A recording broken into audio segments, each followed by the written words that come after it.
Halo semua, selamat datang di alur cerita film A4 Movie. Gimana kabar kalian hari ini? Semoga sehat selalu dan dimudahkan segala urusannya. Pada episode kali ini, Mimin mau ngebahas alur cerita film yang berjudul Sniper The White Raven yang dirilis pada tahun 2022. Ya udah, tanpa berlama-lama lagi, mari kita masuk ke filmnya. Semonggo.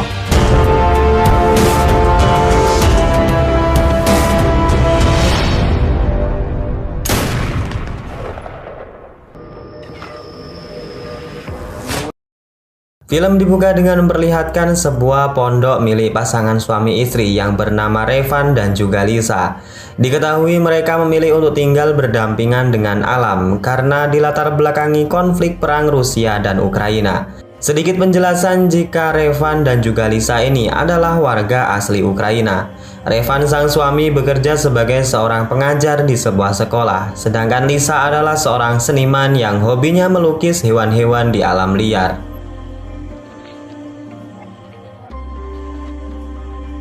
Di suatu pagi, Revan menjalani aktivitasnya dengan mengajar di sebuah sekolah. Sebelum masuk ke dalam kelas, Revan menyempatkan melihat berita televisi. Di sana menayangkan kejadian di kota Kiev, Ukraina, di mana sebanyak 100 demonstran ditembak mati oleh pasukan Rusia. Singkat cerita, Revan memulai kelasnya hari ini dengan beberapa murid yang sedang ia ajar. Terusuk jika Revan ini adalah seorang cendekiawan yang sangat jenius. Bahkan ia memiliki basic kemampuan berupa fisika, kimia, dan juga matematika. Sepulangnya mengajar, Revan dan istrinya didatangi seorang reporter televisi lokal. Sang reporter sangat keheranan dengan jalan yang mereka ambil, di mana rupanya kedua pasangan suami istri ini adalah orang yang sangat terpelajar. Bahkan Revan sendiri menyabet 3 gelar master dari universitas tinggi dengan kemampuan sebagai fisikawan, matematika, dan juga ilmu biologi. Singkat cerita, malam pun tiba. Revan dan Lisa nampak sangat bahagia menikmati suasana hidup yang jauh dari hiruk-pikuk kota. Lisa kemudian memberikan sebuah jimat yang sudah ia pahat sebelumnya kepada Revan. Ia mengatakan jika patung tersebut diharapkan dapat melindungi Revan dikala ia sudah tidak ada. Scene lalu menunjukkan sebuah kendaraan militer Rusia yang saat itu mendekat di perbatasan Ukraina. Jumlah mereka sangat banyak dan sepertinya ditugaskan untuk menyisir lokasi perbatasan yang sering digunakan tentara musuh bersembunyi. Hari pun berganti pagi. Revan berpamitan dengan Lisa untuk berangkat mengajar seperti biasanya. Namun saat di perjalanan, Revan sedikit terkejut setelah melihat 2 orang tentara Rusia yang tak biasa di wilayah ini. Tentara tersebut terlihat memandang sinis, namun Revan terus mengayuh sepedanya. Di dalam rumah sendiri, Lisa tengah bersiap melakukan kegiatannya. Ia memoles wajahnya untuk menyamarkan agar hewan-hewan yang ia lukis di hutan tidak merasa curiga. Revan yang sampai di sekolah kembali menyaksikan berita di mana para tentara Rusia telah bergerak dan sampai di wilayah Crimea, tempatnya tinggal saat ini. Melihat hal itu, seketika Revan langsung pulang mengayuh sepedanya kuat-kuat karena sangat khawatir dengan keselamatan sang istri. Sesampainya di rumah, benar saja 2 tentara yang ditemuinya tadi sudah menyandra Lisa dikarenakan curiga jika mereka merupakan seorang mata-mata. Revan sudah menjelaskan kepada 2 tentara tersebut jika mereka hanyalah warga sipil Ukraina yang memilih tinggal di hutan. Namun tetap saja kedua tentara tersebut tak henti-hentinya memukuli Lisa dan juga Revan. Salah seorang tentara mencoba membuktikan kebenaran yang dikatakan oleh Revan. Ia masuk ke dalam rumah dan melihat beberapa penghargaan yang membuktikan jika Revan ini adalah seorang ilmuwan. Sadar jika mereka telah memukuli warga sipil, tentara tersebut justru membakar rumah Revan dan kemudian pergi begitu saja. Lisa yang tak terima dengan perlakuan kedua tentara tersebut segera mengambil batu dan berniat untuk melemparkannya. Namun apa yang terjadi kemudian? Lisa ditembak yang mengakibatkan ia meninggal dunia.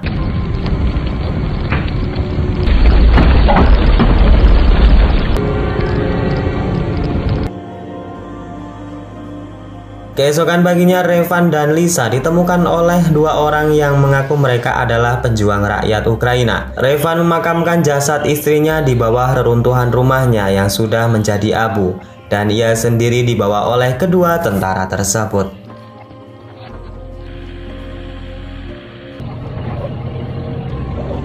Sesampainya di markas pejuang Ukraina, dua tentara yang membawa Revan dimarahi oleh komandannya lantaran mereka tidak percaya jika Revan benar-benar warga Ukraina. Entah apa yang dipikiran Revan, ia justru akan mengambil sebuah senjata AK-47 milik tentara Ukraina, di mana hal itu membuat tentara Ukraina langsung panik. Hanya tatapan dendam yang berada di mata Revan, dan ia pun memutuskan masuk ke dalam barisan tentara Ukraina.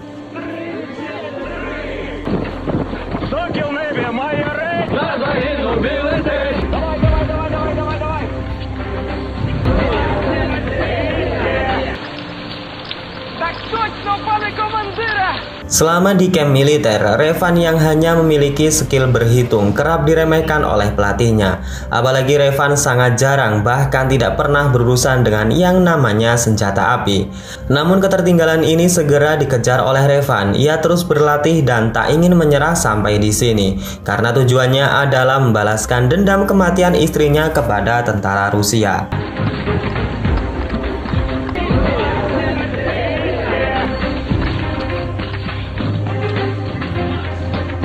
Di satu waktu Revan dan teman-temannya dikumpulkan oleh pelatih di sebuah ruangan. Di sana pelatih mengatakan jika tentara Ukraina kekurangan prajurit sniper dan relawan akan memberikan pelatihan sniper bagi siapapun yang terpilih. Revan yang ikut mencalonkan diri langsung dipandang sebelah mata. Revan diremehkan karena ia saja tidak bisa merakit ulang senjata AK-47. Mendengar hal tersebut, Revan kemudian menantang pelatihnya jika ia sekarang mahir merakit senjata. Bahkan ia akan melakukannya dalam kurun waktu kurang dari 20 menit.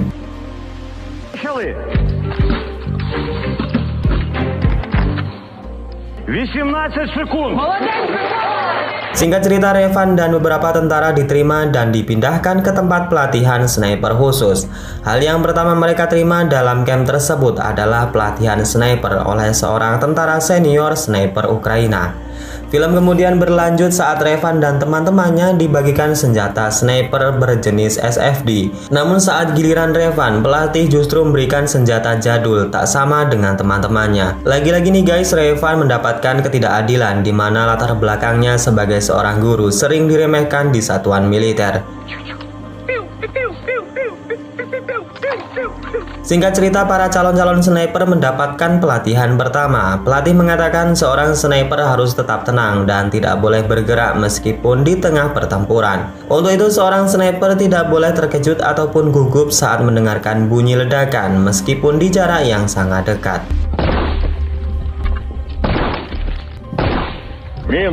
Selanjutnya, mereka yang lolos kembali diuji dengan cara menembak target dari kejauhan. Seorang sniper harus tetap dalam bidikannya dan tidak boleh merubah sedikit pun arah dalam titik fokus bidikannya. Status. Готовый. Пострел. Pada sisi latihan kali ini, Revan harus gagal dan tembakannya melesat drastis dari papan bidikan. Revan berkilah jika senjata yang ia miliki tak sama seperti teman-temannya. Mendengar hal itu, pelatih kemudian membantah jika beberapa tentara sebelumnya berhasil menggunakan senjata yang sedang Revan bawa sekarang. Pelatihan selanjutnya adalah menghitung jarak tembak dengan posisi musuh yang sedang diincar. Di sana Revan sebagai master 3 bidang ilmu sekaligus guru fisika sangat mudah menjawab soal-soal tersebut, dan pelatih sangat kagum dengan jawaban Revan yang benar-benar sesuai dengan apa yang ada di bukunya.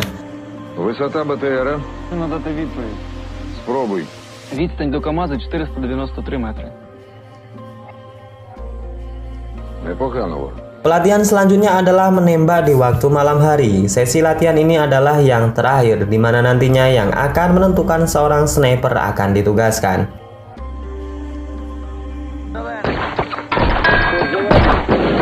Dalam sesi tersebut, Revan dinyatakan gagal karena tembakannya meleset. Revan kemudian menjawab jika dirinya belum menembak. Alasannya saat fire gun tadi ditembakkan, seorang sniper masih mendapat bantuan cahaya, dan ia pun kemudian membuktikan kepada pelatih jika dirinya mampu menembak target tepat sasaran walaupun tanpa adanya cahaya.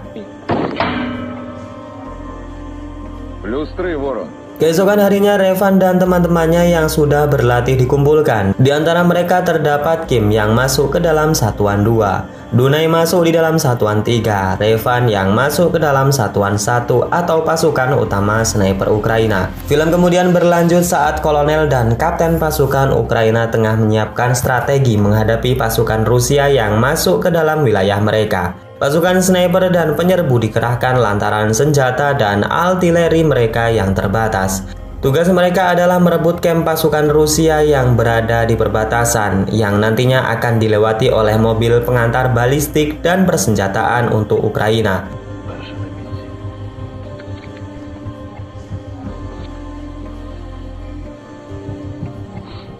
Другий готовий.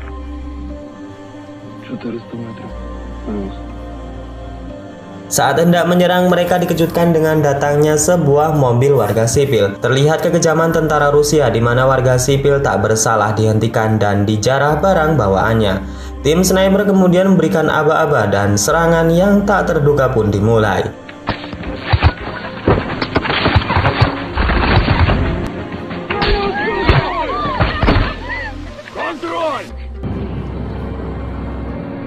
Misi sukses dilaksanakan, kamp pasukan Rusia berhasil direbut oleh tentara Ukraina. Dan ini adalah momen pertama keberhasilan Revan sebagai seorang tentara sniper.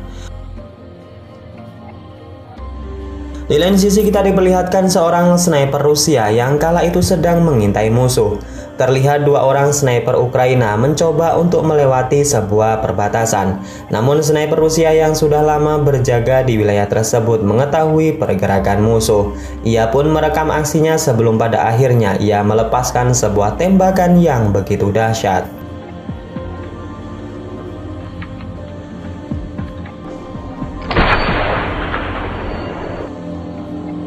Kematian satu rekannya membuat pasukan sniper Ukraina termasuk Revan sangat terpukul. Tatap matanya begitu menggelora karena rupanya sniper tersebut adalah Kim, sahabatnya sewaktu di kamp pelatihan. Kapten Grigori ditugaskan untuk menyiasati sniper musuh. Mereka harus menemukan sniper Rusia yang sudah membunuh Kim.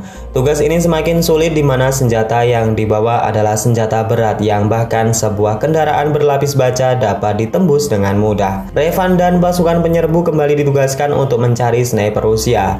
Mereka berangkat di waktu petang agar musuh tak dapat mengetahuinya. Setibanya di lokasi terbunuhnya Kim, pasukan Rusia mulai membagi tugas. Di antaranya adalah memasang sebuah bom di beberapa bagian yang sering dilewati tentara Rusia. Плюс. Setelah lama menunggu, akhirnya Revan dan Kapten Grigori menemukan beberapa tentara Rusia yang sedang berpatroli. Revan sebagai sniper sudah membidik pemicu bom, di mana saat tentara Rusia telah masuk ke dalam perangkap, bom pun diledakkan. Вогонь.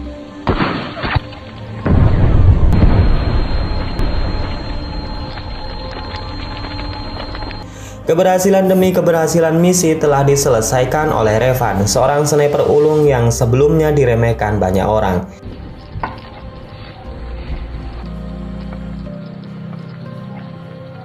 Di waktu bersamaan, rombongan tentara Rusia tengah membawa amunisi ke gudang senjata mereka. Seorang sniper Rusia yang tadi telah membunuh Kim ditugaskan untuk mengamankan wilayah zona perang yang akan dilewati konvoi mereka.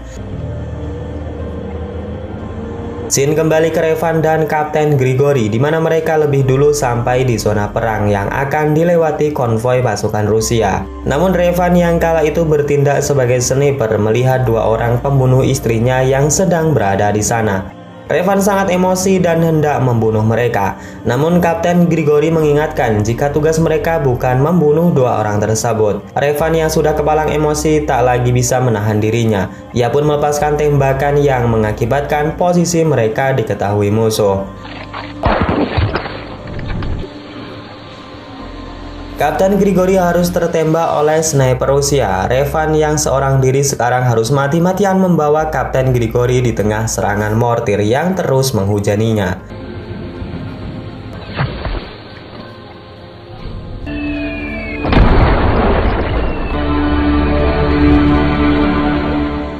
Beruntungnya Revan masih selamat. Sang kolonel kemudian mengatakan kepada Revan jika dirinya akan membalaskan kematian kapten di misi berikutnya.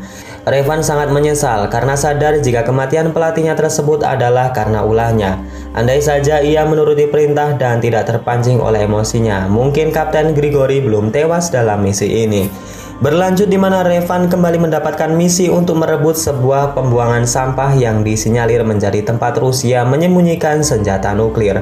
Revan yang tak memiliki pengintai lagi dengan gagahnya menyelesaikan misi tersebut walaupun ia harus menghadapi 2 orang sniper Rusia.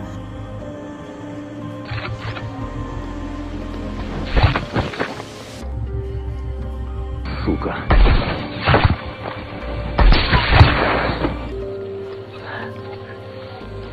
Baru saja ia beristirahat, sebuah panggilan dari Komandan Bridge memerintahkan misi baru, di mana Revan ditugaskan untuk mencari sniper musuh di wilayah Horivka yang dikabarkan telah menembak 2 orang pemantau Ukraina.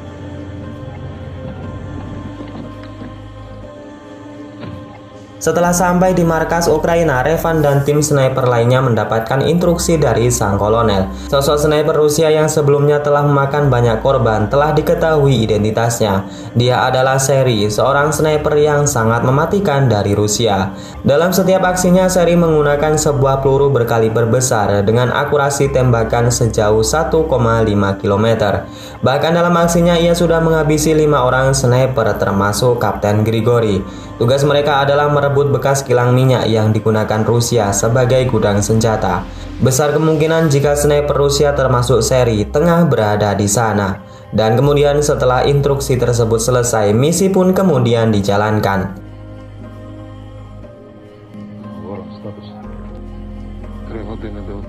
Revan ditugaskan memasuki kilang sedangkan tim sniper bertugas untuk membackup serangan. Setelah lama merayap, Revan pun telah sampai di lokasi pertahanan Rusia. Ia mengendap bagaikan hantu mematikan bagaikan seekor hewan buas.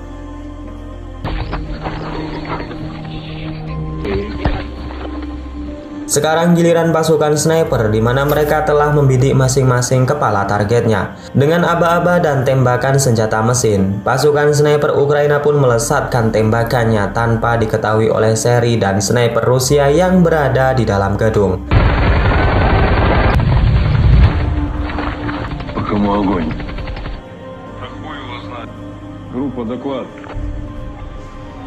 Revan kembali bergerak memasuki gedung. Tugasnya adalah menghabisi Seri dan sniper Rusia yang tengah berjaga di sana.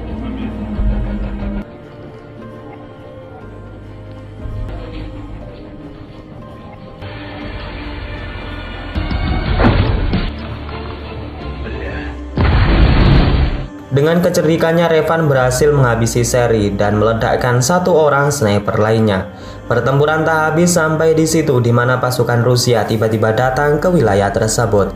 Revan kemudian membidik Kapten Rusia dan selanjutnya baku tembak pun terjadi.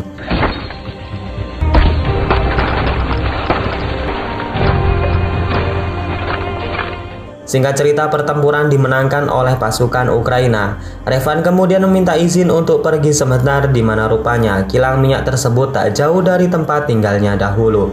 Revan kemudian mengenang mendiang sang istri dan bahkan ia masih bisa melihat tatanan batu yang dulu pernah dibuat oleh istrinya.